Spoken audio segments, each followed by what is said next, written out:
The rain hammered against the floor-to-ceiling windows of the penthouse, each drop a sharp percussion against the glass that overlooked the glittering chaos of Manhattan. Vincent Moretti stood motionless, his reflection ghostly in the dark pane, a tumbler of aged whiskey untouched in his hand. 52 years old, silver threading through his dark hair, he carried himself with the quiet authority of a man who had spent 3 decades building an empire from the shadows of New York's underworld. The penthouse was a monument to controlled elegance.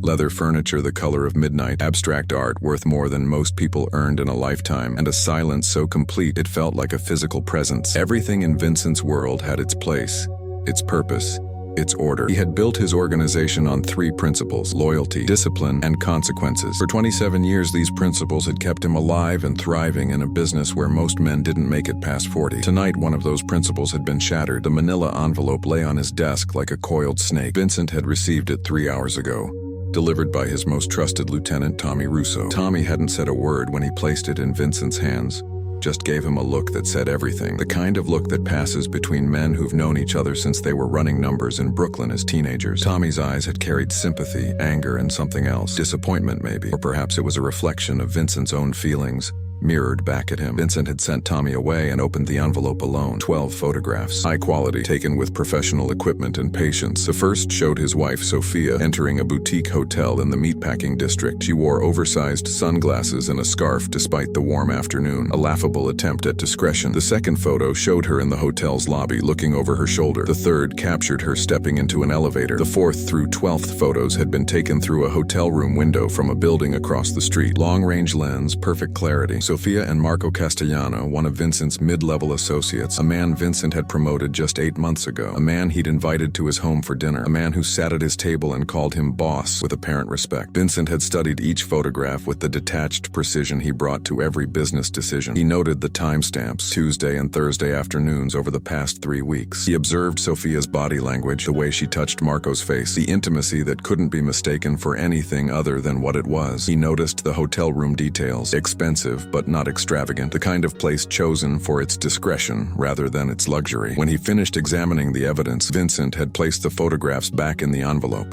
set it on his desk, and poured himself the whiskey that still sat warming in his hand. Now, 3 hours later, he remained at the window, watching the city that both feared and needed him. The rain had turned the streets into rivers of reflected neon, red from taillights, yellow from taxicabs, the cold blue of electronic billboards. Somewhere down there, in one of those countless lit windows, people were living simple lives. They worried about mortgage payments and their children's grades and whether their marriage was as happy as it should be. Vincent almost envied them. He had married Sofia Valentini 9 years ago when she was 26 and he was 43. It had been a strategic alliance as much as a romance. Her father, Dominic Valentini, controlled the ports in New Jersey, and the marriage had sealed a partnership that proved profitable for both families. But Vincent had also genuinely wanted her. Sophia was beautiful in a way that stopped conversations, with dark hair that fell like silk down her back, green eyes that seemed to hold secrets, and a smile that could make even Vincent forget momentarily the weight he carried. The first 2 years had been good. Sophia had adapted to her role as his wife with grace, hosting dinners for his associates, attending charity events that served as fronts for networking, being seen at his side at the opera and exclusive restaurants. She wore designer clothes and jewelry worth more than most people's homes. She had access to credit cards with no limits, a personal driver, and enough freedom to fill her days with shopping, spa appointments, and lunches with other wives in their circle. But Vincent knew even then that he hadn't married a woman who loved him. He'd married a woman who loved what he could provide. Sophia had been raised in the life. She knew what marrying a man like Vincent meant. She knew about his business, though they never discussed the details. She knew where the money came from. She'd made her choice with open eyes. The distance had crept in slowly, like water finding cracks in a foundation. Sophia's smiles became practiced rather than genuine. Her touches grew perfunctory. She started sleeping in the guest room, claiming his late-night business calls disturbed her rest. They stopped having meals together, unless it was required for appearances. She traveled more, trips to Milan for fashion, to Paris to visit friends, to Miami for rest and relaxation. Vincent had noticed but said nothing. He'd been busy expanding operations into digital territories, navigating conflicts with Russian organizations moving into his territory, dealing with federal investigations that required careful management. His marriage had become another item on a long list of concerns, and he'd told himself that this was simply how marriages evolved.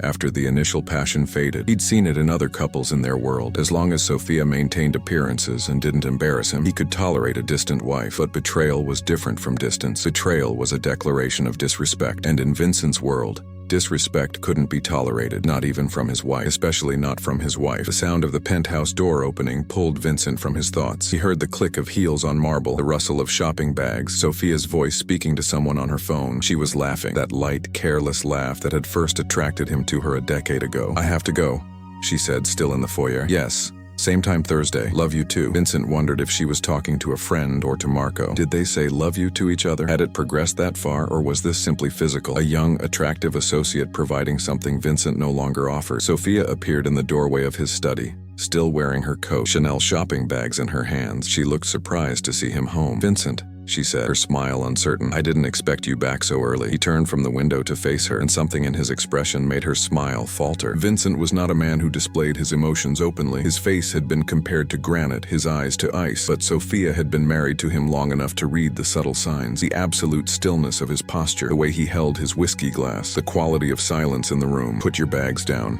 Vincent said quietly. "We need to talk." Sophia set the shopping bags on the floor with exaggerated care, buying herself a few seconds. She removed her coat, draped it over a chair, and smoothed her dress, a nervous gesture Vincent had seen 1,000 times before. When she finally looked at him directly, he saw fear beginning to crystallize in her eyes. "What's wrong?" she asked, her voice carefully controlled. Vincent didn't answer immediately. He walked to his desk, set down his glass, and picked up the manila envelope. He held it up so she could see it. "Do you know what this is?" Sophia's face went pale. She shook her head, but the gesture was unconvincing. Vincent opened the envelope and removed the photographs. He spread them across his desk in a neat line, like a dealer laying out cards. 12 images, 12 pieces of evidence, 12 nails in the coffin of their marriage. "Come here," he said. Sophia didn't move. She stood frozen in the doorway, her hand gripping the frame as if it were the only thing keeping her upright. "Sophia, come here." She walked forward on unsteady legs. When she reached the desk and saw the photographs, she made a small sound. Not quite a gasp, not quite a sob. Her hand went to her mouth. "Vincent, I don't." A single word cut through the air like a blade. "Don't insult me with lies. I have 12 photographs. I have dates and times. I have testimony from the hotel staff. I have everything I need." Tears began streaming down Sophia's face, smudging her perfect makeup. "It didn't mean anything. It was a mistake. I was lonely, and he was kind, and He was kind," Vincent repeated, his voice devoid of inflection. "Marco Castellano was kind to you, so you decided to betray me with one of my own men." "I'm sorry," Sophia whispered. "Vincent, I'm so sorry. I'll end it. I'll never see him again. Please, we can fix this." Vincent studied her, the tears, the trembling, the desperate pleading. Part of him, a small part he'd thought dead years ago, felt something like sadness. This was the woman he'd married, the woman he'd built a life with, now reduced to this. But the sadness was overwhelmed by something far stronger. Rage, cold, controlled, absolute rage. "Do you understand what you've done?" he asked. "Not just to our marriage. Do you understand what this means for me? For my position?" Sophia shook her head, still crying. "I built my reputation on strength, on the understanding that no one crosses me, that no one disrespects me, that consequences are absolute. Every man in my organization knows this. Every rival knows this. Every federal agent trying to build a case against me knows this." He paused, letting his words sink in. "And now you've made me look weak. You've made me look like a man who can't even control his own wife. You've given my enemies ammunition. You've embarrassed me in the worst possible way." "No one knows," Sophia said quickly. "The affair was secret." "No one." "I know," Vincent interrupted. "That's all that matters." "I know. Which means Tommy knows. Which means the man who took these photographs knows. Which means the hotel staff knows. In this life, Sophia, secrets don't exist. By tomorrow, rumors will be spreading. By next week, everyone will know that Vincent Moretti's wife was unfaithful with one of his own men. Do you know what that does to a man in my position?" Sophia sank into a chair, her face in her hands. "What are you going to do?" Vincent looked at her for a long moment. In the harsh light of his desk lamp, she looked older than her 35 years. The life they'd lived had taken its toll on both of them, he realized. But while his toll had made him harder, hers had made her desperate enough to risk everything for a few hours of feeling wanted by a younger man. "I'm going to do what I always do," he said finally. "I'm going to maintain order. I'm going to ensure that everyone understands the consequences of betrayal. I'm going to protect my reputation and my position." "Please," Sophia said, looking up at him with red, swollen eyes. "Please don't hurt him. It wasn't his fault. I initiated it. You think you're protecting him?" Vincent's laugh was bitter. "Sophia, Marco Castellano knew exactly what he was doing. He knew you were my wife. He knew the risks. He made his choice." "What about me?" she whispered. "What's going to happen to me?" Vincent picked up his whiskey glass and finally took a drink. The liquor burned going down, a welcome sensation. "Tomorrow night I'm calling a meeting. My inner circle. Everyone who matters in the organization. They're going to gather at the estate." Sophia's eyes widened. "Why?" "Because they need to see what happens when someone betrays me. They need to understand that no one is above consequences. Not Marco, not you, not anyone." He set the glass down with careful precision. "You're going to be there, Sophia. You're going to face what you've done." "Vincent, no. Please, I'll leave. I'll disappear. You can divorce me quietly. You can tell everyone I left you that I was the problem.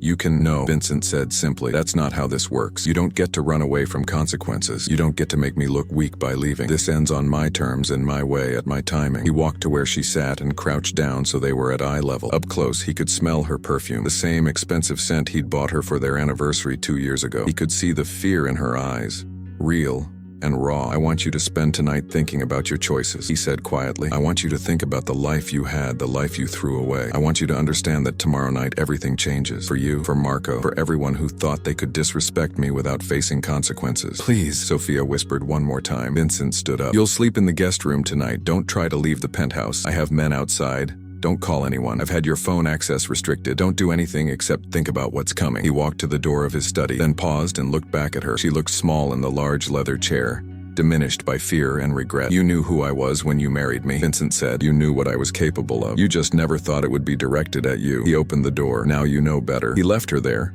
crying in his study, and walked through the penthouse to his bedroom. Outside, the rain continued to fall on New York City, washing the streets clean while leaving the stains on people's souls untouched. Vincent lay on his bed, fully clothed, staring at the ceiling. Tomorrow night, he would restore order. Tomorrow night, he would send a message that would echo through every level of his organization. Tomorrow night, everyone would remember why Vincent Moretti had survived and thrived for 3 decades in a business that destroyed most men. Tomorrow night, there would be consequences. But tonight, in the darkness of his bedroom, Vincent Moretti allowed himself one moment of human weakness. He closed his eyes and remembered the woman Sophia had been when he first met her. Young, laughing, full of life. He remembered the hope he'd felt that maybe, despite everything, he could have something normal, something real. Then he opened his eyes, and the moment passed. Hope was a luxury he couldn't afford. Not anymore. Not after tonight. The rain continued to fall. The estate sat 40 miles north of Manhattan, nestled in the rolling hills of Westchester County, where old money built their sanctuaries from the chaos of the city. Vincent had purchased the property 12 years ago. 20 acres of manicured lawns, ancient oak trees, and a stone mansion that dated back to the 1920s. The original owner had been a railroad baron who'd made his fortune in an era when American capitalism wore its ruthlessness openly, without apology. Vincent had always appreciated the symmetry. Different century, different business, same fundamental truth. Power belonged to those willing to do what others wouldn't. The mansion itself was impressive. Gray stone walls covered in ivy, tall windows that glowed amber in the darkness, a circular driveway where luxury vehicles now gathered like a convention of wealth. But the real purpose of the estate lay beneath the elegant facade, accessible through a reinforced door in the wine cellar that led to what Vincent called the hall. It had been built during Prohibition by the railroad baron, designed as a hidden speakeasy, where Manhattan's elite could drink illegal liquor away from federal eyes. Vincent had renovated it extensively, transforming the vintage space into something far more utilitarian. The hall was now a large rectangular room, 60 feet long and 40 feet wide, with concrete walls painted gray, industrial lighting that could be adjusted from dim to blindingly bright, and a ventilation system that could clear smoke or other airborne elements in minutes. It was Wednesday evening, 24 hours since Vincent had confronted Sophia with the photographs. The autumn sun had set an hour ago, leaving the sky a deep purple that was rapidly darkening to black. A cold wind swept through the estate's grounds, stripping the last leaves from the oak trees and sending them skittering across the lawn like small creatures fleeing danger. Cars had been arriving for the past 30 minutes. Vincent watched from the mansion's second-floor library as headlights swept up the driveway one after another. Mercedes, BMWs, a few Cadillacs, vehicles that whispered wealth rather than shouting it. Men emerged in expensive overcoats and Italian shoes, their breath visible in the cold air as they were greeted by Vincent's security team and directed inside. Tommy Russo stood beside Vincent at the window, his reflection ghost-like in the glass. Tommy was 48, built like a boxer gone slightly soft, with gray at his temples and lines around his eyes that spoke of too many late nights and hard decisions. He'd been Vincent's right hand for 23 years. Since they were young men making their bones in Brooklyn streets. "Everyone's here," Tommy said quietly. 32 men total, the entire inner circle. Vincent nodded but didn't respond. He was dressed in a charcoal suit, white shirt, no tie. He'd shaved carefully, his silver hair combed back. He looked like what he was, a successful businessman preparing for an important meeting. Only the hardness in his eyes betrayed the true nature of tonight's gathering. "The woman?" Vincent asked. "In the holding room. She hasn't eaten anything we sent down. Just sits there, staring at the wall. And Castellano? Tommy's jaw tightened. Secured. He tried to run when we picked him up this morning. Took 3 men to get him in the vehicle. He's asking to speak with you. He'll have his chance to speak, Vincent said. In front of everyone. They stood in silence for another moment, watching the last car arrive. Vincent recognized it. A black BMW belonging to Anthony Marchetti, one of his capos who controlled operations in Queens. Anthony was 60, old guard, a man who'd known Vincent's father. His presence tonight was particularly important. The older generation needed to see that Vincent still commanded absolute authority. Are you sure about this, Vin? Tommy asked, his voice barely above a whisper. Vincent turned to look at his oldest friend. Are you questioning me? No, Tommy said quickly. Never. This is your wife. Once it's done, it's done. There's no going back from this. There was no going back the moment she decided to betray me, Vincent replied. This isn't about anger, Tommy. This is about survival. If I show weakness, if I let this slide, how long do you think before someone else decides to test me? Before some ambitious lieutenant thinks he can make a move? Before the Russians or the Albanians decide I'm vulnerable? Tommy nodded slowly. I know. You're right. It's just what? Nothing, boss. Let's get this done. They descended the grand staircase together, their footsteps echoing in the marble foyer. The men had gathered in the mansion's main hall, a space that in daylight was elegant and welcoming, now filled with 32 men in dark suits speaking in hushed voices.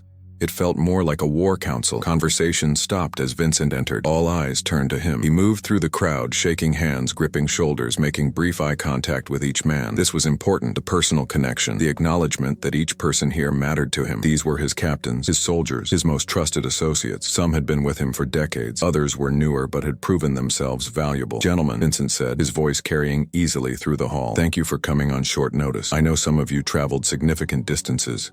Your loyalty is appreciated. Anything for you, Vin, called out Sal Genovese, a captain who ran operations in the Bronx. Others murmured agreement. Vincent smiled, but it didn't reach his eyes. We're going to move downstairs. Follow Tommy. There's something you all need to see, something you all need to understand. A ripple of confusion moved through the group. This was unusual. Vincent typically held meetings in the library or the dining room, but no one questioned him. They followed Tommy through the mansion, through the kitchen, down the stairs to the wine cellar where temperature-controlled racks held bottles worth thousands of dollars. Tommy opened the reinforced door at the back of the cellar. One by one, the men descended another flight of stairs, these ones concrete and utilitarian, into the hall below. The space felt immediately different from the mansion above. Colder, harsher, stripped of any pretense of elegance. The concrete walls absorbed sound, making every footstep, every breath seem magnified. The lighting was dim, creating pools of shadow between the overhead fixtures. At the far end of the room sat 2 chairs, both empty, positioned in the brightest pool of light. The men filed in, their confusion growing. They'd been in this space before, but only for discussions of serious business, territory disputes, responses to law enforcement pressure, strategic planning. Never had they been summoned like this, never with this sense of theater and ominous purpose. Vincent was the last to enter, closing the reinforced door behind him with a heavy clang that sounded like a vault ceiling. He walked to the front of the room, standing before the 2 empty chairs, and turned to face his assembled organization. For 30 years, Vincent began, his voice calm and measured, I've built something that most men only dream about. An organization that spans this city, that generates wealth beyond imagination, that operates with precision and efficiency. And I've built it on 3 principles. Does anyone here know what those 3 principles are? Loyalty, someone called out. Discipline, said another. Consequences, finished Tommy. Exactly right, Vincent said. Loyalty, discipline, consequences. These aren't just words. These are the foundation of everything we've achieved. Without them, we're nothing. We're just criminals scrambling in the dark, waiting for the law or our rivals to destroy us. He began pacing slowly in front of the chairs. Every man in this room has benefited from our structure. You've made money. You've gained power. You've built lives for yourselves and your families, and in return, I've asked for your loyalty. I've asked for your discipline, and I've promised that there would be consequences for anyone who violated our code. Vincent stopped pacing and looked directly at his men. In the harsh lighting, his face looked carved from stone. Tonight, you're going to witness those consequences. Tonight, you're going to see what happens when someone, anyone, betrays me, and you're going to remember this night for the rest of your lives. The room had gone completely silent. The 32 men stood frozen, barely breathing. Vincent nodded to Tommy, who opened a side door. 2 of Vincent's security team entered, escorting Marco Castellano between them. Marco looked terrible. His face was bruised, one eye swollen nearly shut. His hands were bound behind his back, and he stumbled as they walked him forward. He was younger than most men in the room, 32 years old, handsome in the way that had probably attracted Sophia's attention, but now that handsomeness was distorted by fear and damage. They forced Marco into one of the chairs. He looked up at Vincent with his one good eye, and Vincent saw a mixture of terror and desperate hope. The hope was the worst part, the belief that somehow, even now, there might be mercy. Marco Castellano, Vincent said said, his voice echoing slightly in the concrete space. You've worked for me for 7 years. I promoted you. I trusted you. I invited you into my home. He paused. And you betrayed that trust in the worst possible way. Marco tried to speak, but one of the security guards cuffed him hard on the back of the head. Boss is talking, the guard growled. Vincent held up a hand. No. Let him speak. I want everyone to hear what he has to say. Marco's voice came out hoarse and desperate. Vincent, please, I'm sorry. It was wrong. I know it was wrong, but I didn't mean for it to happen. Sophia, she approached me. She was lonely. She said you didn't care about her anymore. I tried to say no, but you didn't say no. Vincent interrupted. You made a choice. You knew she was my wife. You knew the risk. You knew the rules. And you chose to break them anyway. It meant nothing, Marco said, tears now streaming down his face. It was just physical. It didn't mean anything to either of us. Vincent studied him for a long moment. That somehow makes it worse, doesn't it? You didn't even have the excuse of love. You risked everything, betrayed everything for something that meant nothing. He turned to address the room. Let this be a lesson to all of you. Loyalty isn't convenient. It's not something you practice when it's easy and abandon when temptation appears. Loyalty is absolute. It's a choice you make every single day, and when you violate it, there are consequences. Vincent nodded to Tommy again. This time, when the side door opened, Sophia appeared. She looked different from the woman who'd stood in Vincent's study 24 hours ago. Her designer clothes had been replaced with simple dark pants and a plain sweater. Her hair was pulled back severely from her face. She wore no makeup, and her eyes were red and swollen from crying. 2 female security guards, women Vincent employed for exactly these situations, escorted her to the second chair. When Sophia saw the room full of men, when she saw Marco in the other chair, she made a sound like a wounded animal. No, Vincent, no, please. Not like this. But they sat her down anyway, positioning her so she faced both the assembled men and Marco. Vincent stood between the 2 chairs, a position of absolute authority. Gentlemen, I want to introduce you to the reason we're here tonight. My wife, Sophia Moretti. Some of you know her. Some of you have sat at my table with her. Some of you have brought your own wives to charity events where Sophia smiled and made small talk. Sophia was sobbing now, her whole body shaking. Several of the men looked uncomfortable, shifting their weight, avoiding eye contact. 3 weeks ago, Vincent continued, Sophia and Marco began an affair. They met at a hotel in the meatpacking district. They thought they were being careful. They thought no one would know. He pulled the manila envelope from his jacket pocket and removed the photographs, holding them up for everyone to see. They were wrong. He let the men look at the photographs as he passed them around, watched their faces as they realized what they were seeing. Some looked angry. Others looked shocked. A few, the ones who'd always been slightly jealous of Vincent's beautiful wife, showed something that might have been satisfaction. This wasn't just adultery, Vincent said. In another life, in a normal life, this would be grounds for divorce. Painful, yes, but survivable. But we don't live normal lives, do we? In our world, this is more than personal betrayal. This is a challenge to my authority. This is a message to everyone that Vincent Moretti can be disrespected, that his wife found him lacking, that one of his own men could take what was his. That's not what it was, Sophia said through her tears. Vincent, it wasn't about you. It was about me. I was unhappy. I made a mistake, a terrible mistake, but it wasn't about disrespecting you. Vincent looked at her, and for just a moment, something almost like sadness crossed his face. You still don't understand, do you? In this life, everything is about respect. Every action, every choice, every decision we make is judged through that lens, and you chose to show me the ultimate disrespect. He turned back to his men. I brought you all here tonight because you need to see this. You need to understand that no one is exempt from consequences. Not my wife, not my associate. No one. What happens next is going to be difficult to watch, but it's necessary. It's necessary so that none of you ever forget what betrayal costs. Anthony Marchetti, the 60-year-old capo, cleared his throat. Boss, we understand. You've made your point. We're all loyal here. You don't need to. Yes, I do. Vincent interrupted gently. Because some lessons can only be learned through witnessing. Some truths can only be understood through experience. And this is one of them. He nodded to Tommy, who'd been waiting at the side of the room. Tommy approached with a small metal case, the kind doctors carried medical instruments in. He placed it on a table beside the chairs and opened it. Sophia saw what was inside and started screaming. Marco tried to stand, but the security guards forced him back down. Vincent opened his suit jacket and removed a small recording device. He pressed play, and Sophia's voice filled the room. A phone conversation she'd had yesterday with someone, probably a friend. In it, she described her affair, laughed about keeping it secret from the old man, talked about how Marco made her feel young again. When it finished playing, Vincent looked at Sophia. Her face had gone completely white. You were recorded? Marco said, his voice breaking. You talked about us on the phone? I didn't know, Sophia whispered. I didn't think. I was just talking to Maria.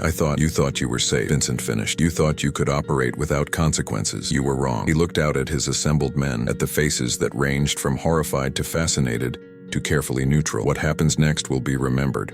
What happens next will define us. And what happens next will ensure that no one ever makes the mistake of thinking they can betray me without facing the full weight of consequences. The room was silent except for Sophia's quiet sobbing and the sound of 32 men breathing in the cold underground air. Vincent stood perfectly still, master of this moment, master of this room, master of the fate of the two people in the chairs before him. Outside, in the normal world, people were having dinner with their families. They were watching television. They were living ordinary lives where betrayal meant hurt feelings and divorce lawyers. But here, in this underground hall built by a railroad baron a century ago, betrayal meant something different. Here, betrayal meant you faced a reckoning, and the reckoning was just beginning. Time seemed to move differently in the underground hall. Without windows, without natural light, with only the harsh industrial fixtures overhead creating pools of illumination against the gray concrete, the normal markers of evening passing into night disappeared. It could have been 9 o'clock or midnight. The 32 men standing witness had lost track, focused entirely on the scene unfolding before them. Vincent stood in the center of the room, positioned between the two chairs where Sophia and Marco sat under the brightest lights. He'd removed his suit jacket and rolled up his shirt sleeves, a deliberate gesture that sent a clear message. This wasn't going to be clean. This wasn't going to be distant. This was going to be personal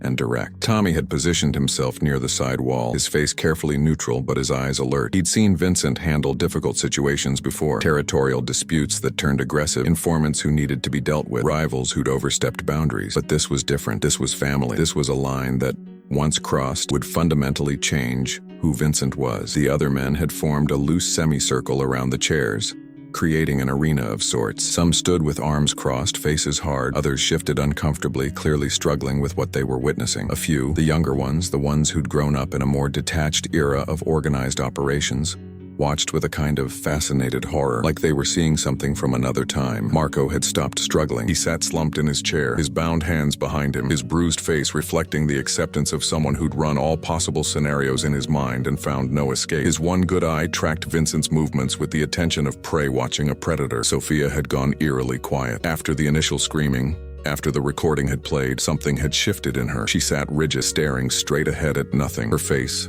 pale as marble. Only the slight trembling of her hands betrayed that she was still processing, still feeling, still terrified of what was coming. Vincent picked up the metal case Tommy had brought and set it on a small table positioned between the two chairs. He opened it slowly, methodically, letting the sound of the latches clicking echo through the silent room. Inside, nestled in foam padding, were several items. He removed them one by one, placing each on the table with deliberate care. First, a pair of heavy-duty scissors, the kind used for cutting through thick fabric or leather. Second, a small torch, the type jewelers used for detailed metalwork. Third, a leather strap, worn and dark with age. Fourth, several zip ties, and a roll of industrial tape. The assembled men watched the display with growing unease. This wasn't how things were usually done in their world. Normally, problems were handled quickly, efficiently, out of sight. A person would disappear, and everyone would understand what had happened without needing to witness it. But Vincent was making them watch. He was making them complicit through observation. "Marco," Vincent said, his voice conversational, almost gentle. "You're a smart man. You went to college. Fordham, wasn't it? Business administration. You came into this life by choice, not by birth. You understood what you were getting into." Marco's voice came out barely above a whisper. "Yes, boss. So you understood the rules. You understood what loyalty meant in our organization. You understood the consequences of betrayal." "Yes, then help me understand something." Vincent crouched down so he was eye level with Marco. "Why? Why would you risk everything? Was she really worth it? Worth your life? Worth everything you'd built?" Marco's throat worked as he tried to swallow. When he spoke, his voice cracked. "I don't know. I wasn't thinking. She paid attention to me. She made me feel important. I know that sounds pathetic, but it's true. I wasn't thinking about consequences. I was just caught up in it." Vincent studied him for a long moment, then stood. "That's the problem with this younger generation," he said, addressing the room. "Everything is about feelings, about what feels good in the moment. No thought for consequences, no understanding that every action creates ripples that spread far beyond the initial splash." He picked up the scissors from the table. "Marco chose to feel important for a few weeks. Now he gets to experience what consequences feel like." Sophia made a sound, a whimper that she tried to suppress. Vincent turned to her. "And you, Sophia, my wife, the woman who stood beside me at our wedding and promised loyalty, who lived in luxury because of my work, who wanted for nothing." His voice remained calm, but something dangerous had crept into it. "What's your excuse?" Sophia finally looked at him, her green eyes swimming with tears. "I was lonely, Vincent. You were never there. You were always working, always on your phone, always dealing with business. I felt like a piece of furniture in your life, something decorative but not really seen. So you felt lonely," Vincent repeated, "and your solution was to betray me with one of my own men, to humiliate me, to risk everything I've built." "I didn't think about it like that." Sophia said, her voice small. I just wanted to feel wanted, to feel desired, to matter to someone. Vincent's laugh was bitter. You mattered as my wife. You mattered as the person I trusted above all others. But that wasn't enough for you, was it? You needed more. You always needed more. He set down the scissors and picked up the torch. In the old days, he said, speaking to the room again, betrayal was handled publicly. In Sicily, in Naples, in Calabria, the old country had tradition, methods that ensured everyone understood the price of disloyalty. We've gotten soft in America. We've become efficient, clinical. We handle problems behind closed doors and move on. He ignited the torch with a soft whoosh. The blue flame danced in the dimness of the hall. But sometimes the old ways serve a purpose. Sometimes people need to see, to witness, to remember. Anthony Marchetti, the oldest man in the room, stepped forward slightly. Vincent, we all get the message. Everyone here understands. You've made your point. Whatever you're planning to do to Castellano, we support it. But Sophia, she's your wife. This isn't what? Vincent interrupted, turning to face him. This isn't done. This isn't how we handle things. Anthony, you're old enough to remember how my father ran things. You were there. You saw what he did to the man who betrayed him. You witnessed it. Anthony's face tightened. That was different times. Times haven't changed as much as you think, Vincent said. He turned back to Sophia and Marco. The nature of loyalty hasn't changed. The consequences of betrayal haven't changed. Only our willingness to enforce those consequences has changed, and that's made us weak. He extinguished the torch and set it down, then picked up the leather strap. It was old, cracked in places, darkened by what could have been oil or blood or simply age. This belonged to my father, Vincent said quietly. He used it to teach lessons, to remind people of their place, to maintain order. Sophia was shaking violently now, her breath coming in short gasps. Vincent, please, I'm begging you. I'll do anything. I'll leave. I'll disappear.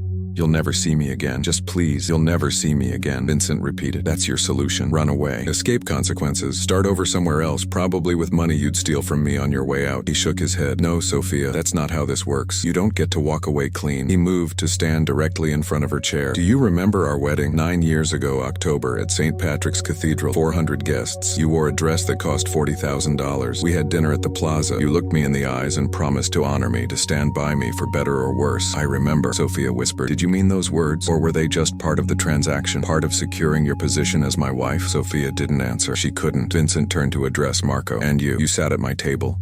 You ate my food. You drank my wine. You called me boss and sir and pretended respect, all while planning to betray me with my own wife. I never planned it, Marco said desperately. It just happened. One conversation led to another, and then nothing just happens. Vincent interrupted. Every action is a choice. You chose to respond when she approached you. You chose to meet her at that hotel. You chose again and again to continue something you knew was wrong. He picked up the scissors again, holding them so the light glinted off the blades. Choices have consequences. That's what tonight is about. That's what all of you are here to witness and remember. Tommy stepped forward. Boss, let me handle Castellano. You don't need to. Yes, I do, Vincent said firmly. This has to come from me. Everyone needs to see that I'm not weak, that I don't hide behind my lieutenants when things get difficult, that I personally enforce the rules I've established. He moved behind Marco's chair. You wanted to feel important, to feel like you mattered. Well, congratulations, Marco. Tonight, you're the most important person in this room. Everyone here is going to remember you. They're going to tell stories about you. Your name is going to be spoken whenever someone needs a reminder about loyalty. Marco was crying now, silent tears streaming down his battered face. Please, he whispered. I have a mother, a sister. They depend on me. You should have thought about them before, Vincent said coldly. He raised the scissors, positioning them near the collar of Marco's expensive shirt. With quick, efficient movements, he began cutting down the back, across the shoulders, removing the fabric in strips. Marco's back was exposed, pale and unmarked in the harsh light. He was shaking so hard the chair rattled against the concrete floor. Vincent set down the scissors and picked up the leather strap. He tested it once, snapping it against his own palm with a crack that echoed through the hall. Then, without warning, without ceremony, he brought it down across Marco's back. The sound was sharp and terrible. Marco screamed, his body arching against the restraints. A red line appeared across his skin where the strap had struck. Vincent brought it down again, and again, and again. The men watching shifted uncomfortably. Some turned their heads slightly, not looking away completely but not watching directly either. Others watched with hard faces, reminding themselves this was necessary, this was the business, this was what maintaining power required. Tommy counted silently. 10 strikes, 15, 20, each one methodical, controlled, delivered with the same force and precision. This wasn't anger, this was demonstration. This was Vincent showing everyone that he could do what was necessary without losing control. When he finally stopped, Marco was sobbing, his back crisscrossed with angry red welts. Vincent hadn't broken the skin, That was deliberate. This was about pain and humiliation, not permanent damage. Not yet. Vincent set down the strap and moved to stand in front of Sophia. She was staring at Marco's injured back, her face a mask of horror. When Vincent spoke her name, she slowly turned her eyes to him. "You did this to him," Vincent said quietly. "Your choices led to this. Do you understand that?" Sophia nodded, unable to speak. "Now it's your turn to understand consequences," Vincent continued. He reached down and took hold of her left hand. She tried to pull away, but his grip was iron. On her ring finger sat her wedding ring, a platinum band with a 3-carat diamond, surrounded by smaller stones. Vincent had chosen it himself, spent weeks finding the perfect ring. It had cost $200,000. He held up her hand so everyone in the room could see the ring glittering under the lights. "This ring represented a promise," he said, "a bond, a commitment. You wore it for 9 years. Every time you met Marco, you were wearing this ring. Every time you kissed him, touched him, betrayed me, you were wearing my ring." With his free hand, Vincent picked up the heavy-duty scissors. Sophia understood what was coming and started struggling, but 2 security guards stepped forward to hold her still. "No, please, Vincent, not my ring, please." But Vincent was already positioning the scissors, not to cut the ring. That would be impossible with these tools. Instead, he began cutting away her clothing, first the sweater, then the shirt beneath it. He worked with the same methodical precision he'd used on Marco, reducing her expensive garments to strips of fabric that fell to the floor. Sophia was sobbing, trying to cover herself with her bound hands, but there was nowhere to hide. Several of the men looked away, uncomfortable with this level of exposure. This wasn't business anymore. This was something more personal, more cruel. When Vincent finished, Sophia sat in her undergarments, shaking with cold and terror and shame. Her carefully maintained appearance, the designer clothes, the elegant styling, had been stripped away, leaving her vulnerable and exposed before 32 watching men. Vincent stepped back, surveying his work. Then he addressed the room. "Look at them, both of them. This is what betrayal looks like. This is what happens when you value your own desires over loyalty. This is the price." He walked slowly around the 2 chairs, making sure every man in the room had a clear view. Marco Castellano came into this organization 7 years ago. He was given opportunities. He was promoted. He was trusted, and he threw it all away for a few afternoons with a woman who was never his to touch. He stopped in front of Marco. "Your career is over. Your reputation is destroyed. After tonight, your name will be synonymous with betrayal and weakness, and that's if you survive what comes next." Then he moved to Sophia. "And you were Mrs. Vincent Moretti. You had everything. Well, position, protection, respect. You threw it away because you felt lonely, because you wanted attention, because you couldn't appreciate what you had." He reached into his pocket and pulled out a small velvet box. Inside was a gold chain with a pendant, the letter V encrusted with small diamonds. He'd given it to Sophia on their first anniversary. "You wore this too," he said, holding it up. "A gift from me, a symbol of our connection." He dropped it on the floor and crushed it under his heel, grinding the delicate metalwork into the concrete. "That connection is severed now. Everything that linked you to me, everything that gave you identity and position, it's gone." Sophia was beyond words now, beyond pleading. She'd retreated into some internal space where the reality of what was happening couldn't fully reach her. Vincent picked up the torch again and reignited it. The blue flame cast dancing shadows across the walls. He heated the tip until it glowed orange, then approached Marco. "This is going to leave a mark," Vincent said calmly. "A permanent reminder of what you did. Every time you look in a mirror, every time someone sees you, they'll know you betrayed Vincent Moretti." "No," Marco gasped. "Please, God, no." But Vincent was already moving forward with the heated metal. The smell of burning skin filled the hall, mixing with Marco's screams. The mark he left was simple, the letter T for traitor, burned into Marco's shoulder, where it would be visible whenever he took off his shirt. When it was done, Marco had passed out from the pain, slumped forward in his restraints. Vincent extinguished the torch and set it down with steady hands. He rolled down his sleeves, put his jacket back on, and straightened his collar. Then he turned to face the 32 men who'd witnessed everything. "What happened here tonight stays here," he said. "But the lesson, the understanding that loyalty is absolute and betrayal has consequences, that goes with you, that lives in you. That shapes every decision you make from this moment forward." He gestured to the security team. "Take Castellano to the city. Drop him somewhere public where he'll be found. Make sure he gets medical attention. I don't want him dying from infection, but make sure everyone sees his mark. Make sure everyone knows what it means." The guards dragged Marco's unconscious body from the chair and out through the side door. Vincent turned to Sophia. She was staring at nothing, her eyes empty. "Take her to the car," he told the female guards. "Drive her back to the city. Give her money and her passport. She's leaving tonight, heading somewhere far away where her shame won't reflect on me." One of the older men in the crowd, Sal Genovese, cleared his throat. "Boss, is that wise? Letting her go? She knows things. She could talk." Vincent smiled, and it was the coldest thing anyone in that room had ever seen. Who would believe her? A disgraced wife, caught in an affair, humiliated and cast out? If she talks, it only reinforces her own shame. "And besides," he added softly, "she knows that if she says one word against me, The consequences will be far worse than what happened tonight. Sophia was led away, moving like a sleepwalker, wrapped in a blanket one of the female guards had brought. As she passed Vincent, she didn't look at him, couldn't look at him. When the hall was empty except for Vincent, Tommy, and the 32 witnesses, Vincent spoke one final time. Tonight you saw what I'm capable of when someone betrays me. Remember this, honor this, let it shape how you conduct yourselves, because the next time I have to enforce consequences, I won't be as merciful. The men filed out slowly, quietly, processing what they'd witnessed. Some would wake up in nightmares for weeks. Others would view Vincent with new fear and respect. All of them would remember. Tommy was the last to leave the hall. He paused at the door, looking back at Vincent, who stood alone under the harsh lights in the empty concrete room. "You okay, Vin?" Tommy asked. Vincent didn't answer immediately. He looked at the two empty chairs, at the scraps of clothing on the floor, at the small spots of blood on the concrete. "No," he said finally, "but I will be. Lock up. We're done here." Tommy nodded and left, closing the reinforced door with a heavy clang. Vincent stood alone in the underground hall, master of his empire, enforcer of consequences, a man who'd just done terrible things in the name of maintaining order. And he wondered in the silence that followed what exactly he'd maintained and what he'd lost. 3 weeks had passed since the night at the estate, but for those who had been there, time hadn't dulled the memory. If anything, the images had grown sharper, more vivid in their minds, the kind of memories that surfaced at unexpected moments, turning ordinary days strange and uncomfortable. New York had moved into late November, and the city wore its winter coat uneasily. Cold rain fell most days, turning the streets slick and dark, reflecting the lights of traffic and storefronts in fractured patterns. The bare trees in Central Park stood like skeletal sentinels, and the sky seemed perpetually gray, pressing down on the city like a physical weight. Vincent Moretti sat in his penthouse office, the same room where he'd first confronted Sophia with the photographs. The space felt different now, emptier,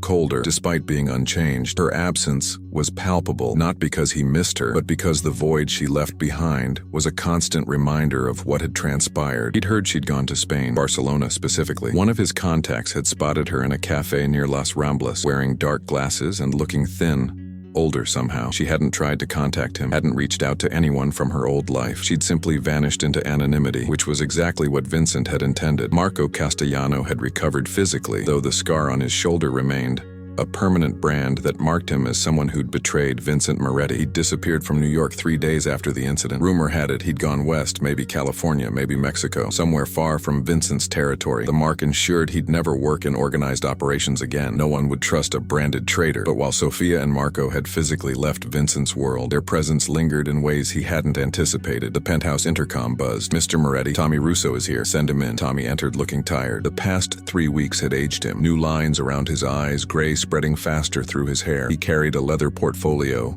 and moved with the careful deliberation of a man carrying a heavy burden. "We need to talk, Vin," Tommy said, settling into the chair across from Vincent's desk. "About?" Tommy opened the portfolio and removed several documents. "About the consequences of that night. The ones you didn't plan for." Vincent's expression remained neutral, but something tightened in his chest. "Explain." "Anthony Marchetti retired last week, gave me his resignation in person. Wouldn't even speak to you directly. Said he's 60 years old and wants to spend whatever time he has left with his grandchildren. But it's not about age, Vin. It's about what he saw that night. Anthony's been in this life for 40 years, Vincent said. He's seen worse, maybe, but he hasn't seen you do worse. There's a difference." Tommy pulled out another document. "Sal Genovese has been making quiet inquiries about transferring some of his operations to independent contractors, distancing himself. And 3 of the younger guys, Jimmy Calabrese, Michael Chen, and Bobby Torino, they've been meeting regularly, without informing us, without clearance." Vincent's jaw tightened. "They're planning something?" "I don't think so. Not yet, but they're uncomfortable. They're questioning. That night was supposed to solidify your authority, but for some people it had the opposite effect. They saw consequences," Vincent said. "They saw what happens when someone crosses me. They saw cruelty," Tommy corrected quietly. "They saw a man destroy his own wife. They saw brutality that went beyond business necessity. And it scared them, Vin. Not the good kind of fear that breeds respect, the bad kind that breeds doubt." Vincent stood and walked to the window. The city stretched out below him, millions of lives intersecting in ways they'd never understand. From up here, it all looked orderly, controlled, but he knew better. Chaos lurked beneath every surface, waiting for weakness to exploit. "What would you have had me do differently?" he asked without turning around. Tommy was quiet for a long moment. "I don't know. Maybe nothing. Maybe everything. But I do know that something changed that night. In you. In the organization. In how people see you. They see strength. Some do. Others see a man who might be losing perspective. Who might be letting personal emotions override business judgment." Vincent turned sharply. "Personal emotions? I handled that situation with complete control. Every action was calculated. That's what worries people," Tommy said. "The calculation. The planning. The deliberateness of it all. If you just handled it quietly, quickly, the way these things are usually done, Everyone would have understood. But you made it a spectacle. You made 32 men watch something they can't unsee. Vincent returned to his desk and sat heavily. You think I was wrong. I think you did what you felt you had to do. But I also think there were costs you didn't fully anticipate. Tommy pulled out one more document. Federal investigation has intensified. They're looking harder at our operations, interviewing people on the periphery, offering deals. They do that regularly. Not like this. They sense vulnerability. They sense that the organization might not be as unified as it once was. And they're right, Vin. We're not. Vincent studied his oldest friend. Are you questioning your loyalty to me? Never, Tommy said immediately. But I am questioning whether that night accomplished what you wanted it to accomplish. You wanted to send a message about loyalty and consequences, but the message some people received was different. They saw someone willing to destroy anything and anyone to maintain control. And that makes them wonder, if you do that to your own wife, what would you do to them? The words hung in the air between them. Outside, the rain intensified, drumming against the windows in a steady rhythm that sounded almost like applause, or like the ticking of a clock counting down to something inevitable. Across the city, in a modest apartment in Queens, a woman sat at a small kitchen table with a cup of coffee growing cold in front of her. Her name was Maria Santos, and she'd been Sofia Moretti's closest friend for 15 years. She stared at her cell phone, at the last message Sofia had sent from Barcelona 3 days ago. I'm alive, that's all I can say. Don't try to contact me again. It's safer for both of us. Maria had known something was wrong when Sofia disappeared without warning, without goodbye. The rumors had started circulating almost immediately. Whispered conversations in restaurants, knowing looks between wives at charity events. Nobody knew the exact details, but everyone knew something terrible had happened. She'd tried calling Vincent's office, but his assistant had been polite and impenetrable. She'd tried reaching out to people in Sofia's family, but they'd gone silent, clearly warned against discussing the situation. Now, looking at Sofia's final message, Maria made a decision. She picked up her phone and dialed a number she'd hoped never to use, a contact in the FBI who'd approached her 2 years ago, asking questions about Vincent's operations. She'd refused to talk then, loyal to her friend's position, but Sofia wasn't in that position anymore, and Maria had information that might matter. When the agent answered, Maria took a deep breath. This is Maria Santos. We spoke 2 years ago about Vincent Moretti. I told you I had nothing to say. That's changed. In a hospital room in Brooklyn,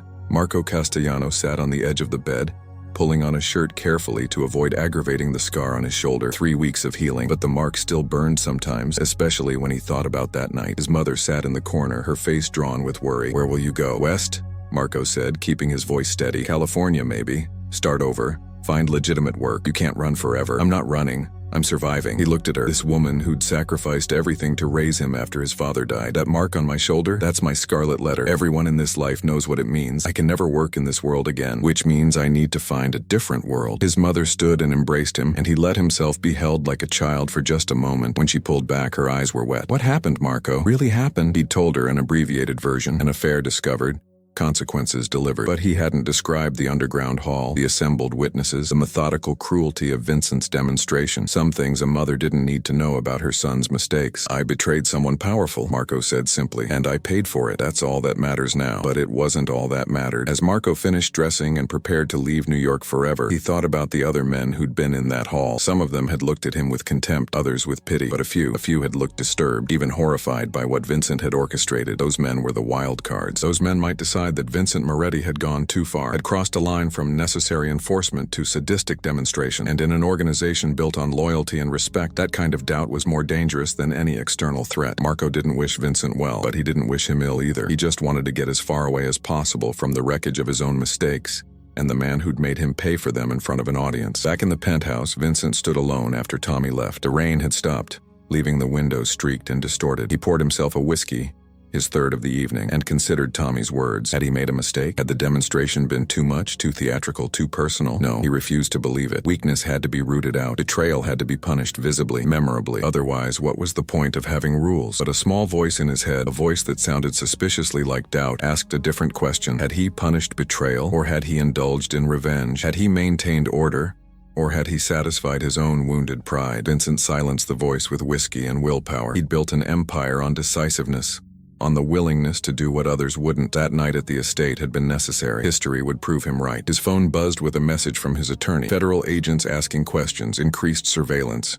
Recommend we meet. Vincent deleted the message and stared out at the city. Somewhere down there, Maria Santos was talking to federal agents. Marco Castellano was planning his escape to California. Sofia was building a new life in Barcelona, probably waking up with nightmares about that underground hall. And 32 men who'd witnessed everything were going about their business, carrying memories that would never fade, making decisions based on what they'd seen, some choosing loyalty, others choosing self-preservation, all of them calculating their own positions in a world where their boss had proven capable of calculated cruelty. Vincent had wanted to send a message about consequences. He'd succeeded, but messages were unpredictable things. They didn't always land the way the sender intended. They got interpreted, reinterpreted, distorted through the lens of whoever received them. The question, the one Vincent couldn't quite answer as he stood alone in his penthouse with expensive whiskey and an empire that suddenly felt less secure, was whether he'd sent the right message to the right people, or whether he'd simply revealed too much about himself, about his willingness to destroy anything that wounded his pride, and in doing so, had planted seeds of doubt that would eventually flower into something far more dangerous than Sofia's betrayal had ever been. Outside, New York continued its eternal rhythm. Millions of lives, millions of choices, millions of consequences rippling outward in patterns too complex for any one person to control, no matter how powerful they believed themselves to be. Vincent finished his whiskey and poured another, standing at the window like a king surveying his kingdom, not quite ready to acknowledge that kingdoms built on fear and cruelty rarely lasted as long as their builders hoped.